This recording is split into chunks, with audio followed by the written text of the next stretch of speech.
Doctor Jisha Varghese, അപ്പോൾ ഈ ശരിക്കും സാധാരണഗതിയിൽ ഈ ബന്ധുക്കളുടെ ഇടയിൽ മാത്രമേ ഇത് ചെയ്യാൻ പാടുള്ളൂ, ഈ ഗർഭപാത്രം വാടക എടുക്കുന്ന പരിപാടി ചെയ്യാൻ പാടുള്ളൂ നിയമം അനുശാസിക്കുന്നുണ്ടെങ്കിലും സമീപകാലത്തായിട്ട് ചില വിട്ടുവീഴ്ചകൾ ചെയ്യുന്നുണ്ട്. അത് ഞാൻ അദ്ദേഹത്തിലേക്ക് വരികയും ചെയ്യാം.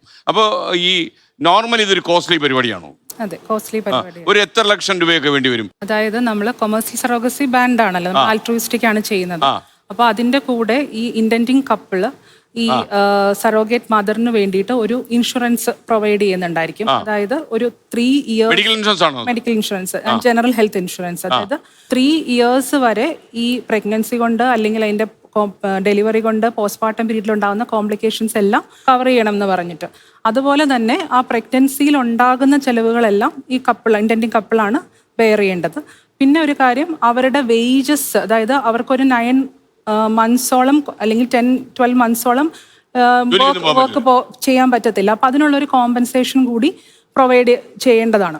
ഇത് എത്രമാത്രം വ്യാപകമാണ്? ബെർണി മെഡിസിറ്റി പോലെ ഒരു പ്രശസ്തിയുള്ള ആശുപത്രിയിലൊക്കെ ഇതിനെ കൂടുതലായിട്ടുള്ള ആൾക്കാർ അപ്രോച്ച് ചെയ്യാറുണ്ടോ? നമ്മൾക്ക് റിക്വസ്റ്റ് വരാറുണ്ട്.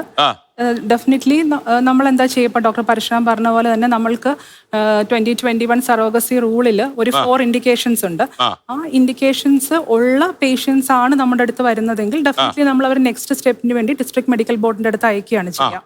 സാധാരണഗതിയിൽ ഇപ്പൊ ഇങ്ങനൊരു കുഞ്ഞ് പിറന്നതിന് ശേഷം കുഞ്ഞ് ആവശ്യമുള്ള ഫാമിലി ആരോ അവർ പിന്നെ ഈ ഗർഭപാത്രം നൽകിയ സ്ത്രീയുമായി ബന്ധപ്പെടാറുണ്ടോ? ബന്ധപ്പെടുന്നത് നമ്മൾ എൻകറേജ് ചെയ്യാറില്ല. ഇല്ല അല്ലെ? അങ്ങനെ എപ്പോഴെങ്കിലും ഈ ഒരു കോംപ്ലിക്കേഷൻ പോലെ ഈ കുട്ടിക്ക് അവകാശവാദമായിട്ട് ഈ പ്രസവിച്ച അമ്മ വരാറുണ്ടോ? അങ്ങനെ ഒരു എക്സ്പീരിയൻസ് നമുക്ക് സിനിമ കഥ എങ്ങനെയാണല്ലോ പോകുന്നത്. ദശരഥം പോലെ സിനിമയൊക്കെ വന്നിരുന്നു. ദശരഥം പക്ഷെ ട്രഡീഷണണൽ സർവീസാണ്, നമ്മൾ ജസ്റ്റേഷനിലാണ് ചെയ്യുന്നത്.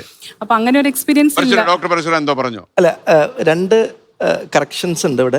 ആക്ച്വലി പണ്ടായിരുന്നു അങ്ങനത്തെ ഒരു റൂള് വന്നിട്ടുണ്ടായിരുന്നില്ല. ദാറ്റ് ബ്ലഡിലുള്ള മീൻസ് ബ്ലഡ് കണക്ഷനുള്ള ആൾക്കാർ മാത്രമേ surrogate, any willing women can become a surrogate. അവർ കല്യാണം കഴിച്ചിരിക്കണം, അവർക്ക് ഈ പ്രായത്തിന്റെ പരിധിയിലായിരിക്കണം.